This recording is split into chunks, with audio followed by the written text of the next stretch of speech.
today's recipe, I'm making cranberry orange scones. This was a special request from my friend Chris. I would love to make any recipe you'd like, just leave a comment requesting them. One thing about me is that I love to take elements from 2 or 3 recipes to make the baked good uniquely my own. So today I'm combining technical aspects from Chris's recipe with elements from Ina Garden's Barefoot Contessa recipe. Let's get started. Okay, as always, we have all of our ingredients lined up ahead of time to make sure we're ready to get baking.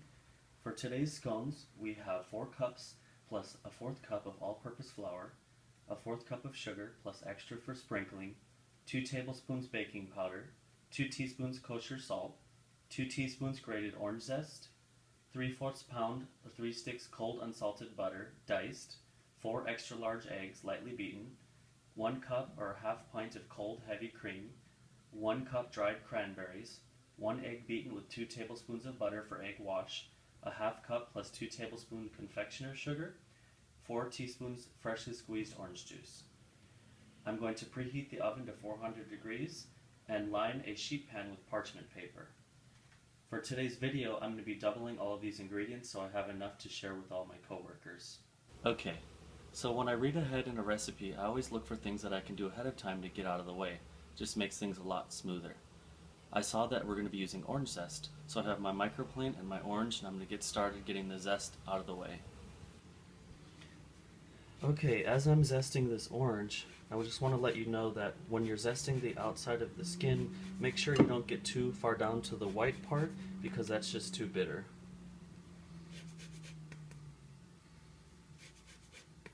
And I'm tapping the microplane because a lot of the good zest gets caught in the underside, and we need to use all of that zest.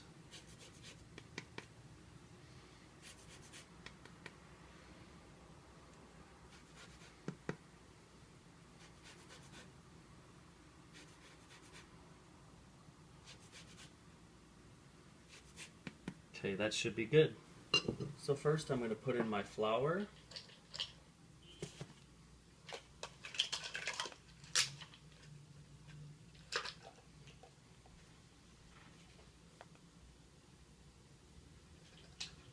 And next the sugar.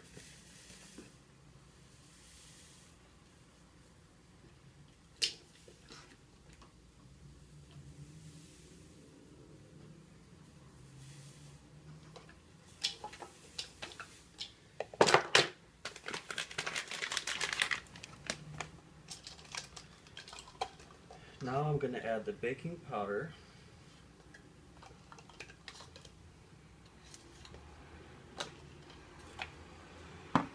the salt,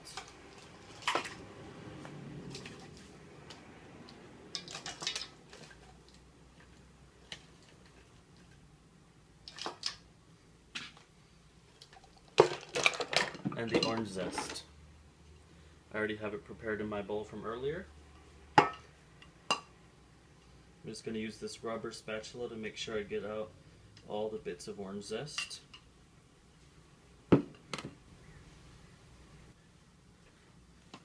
At this point, I'm just going to mix these ingredients only until they're combined.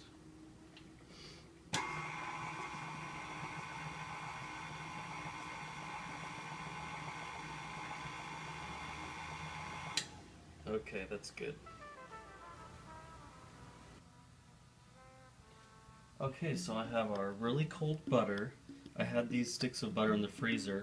The colder they are, the better, because once it's in the oven, the steam from the butter will rise and cause the scones to puff up. So I'm going to slice my butter into small pieces so that it's easier to mix throughout into the batter. Once again, I have tons of butter here because I'm doubling the recipe so I can share. So when I was growing up, I remember my mom always telling me in the kitchen to use the right tool for the job. When I started cutting the butter, I was using this small paring knife, but I was having a lot of difficulty, so I switched to a larger kitchen knife, and it's become much easier.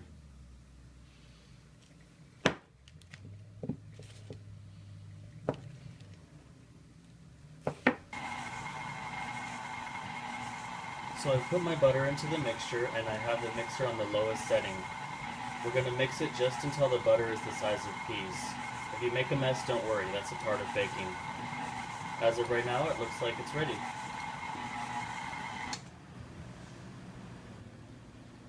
Okay, so we're going to mix our eggs and our heavy cream in the same bowl.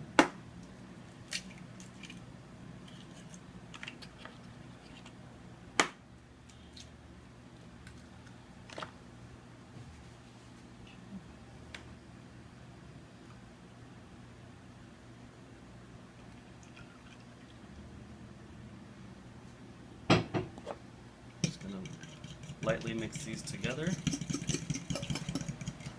So I added the eggs and the cream mixture to the batter on the lowest setting.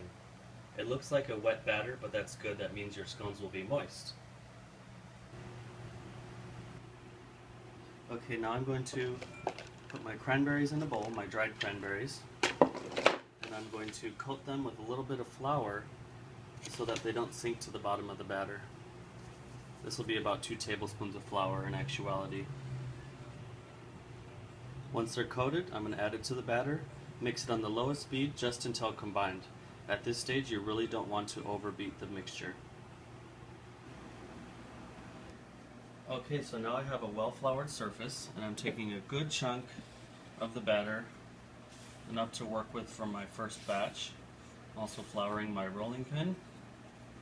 Just going to roll this out to about 1 inch thick. Don't be afraid to use your hands. Okay. And keep moving the batter so that it doesn't get stuck to the surface. Okay. So I have just enough here to cut out a square shape, which I'm going to then cut into triangles to make the classic shape of a scone.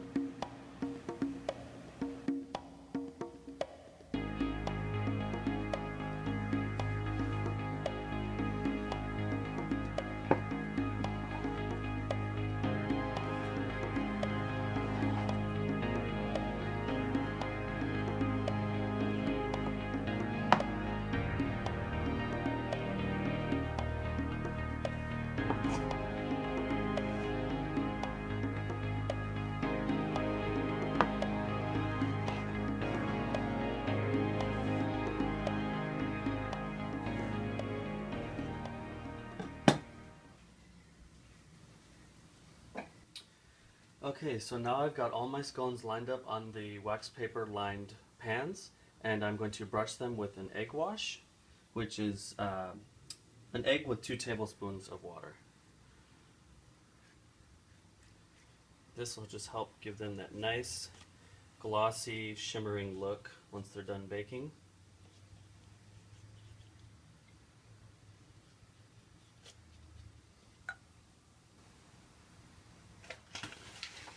Okay, and lastly I'm going to sprinkle the scones with a little bit of granulated sugar to give it a little texture and a little extra sweetness with each bite.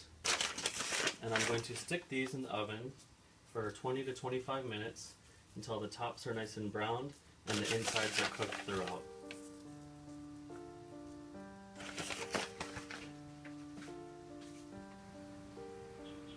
While I'm letting my scones rest for about 15 minutes, I'm going to whisk together fresh orange juice and powdered sugar to serve as a nice glaze on top of the scones that'll give it an extra dimension of orange flavor.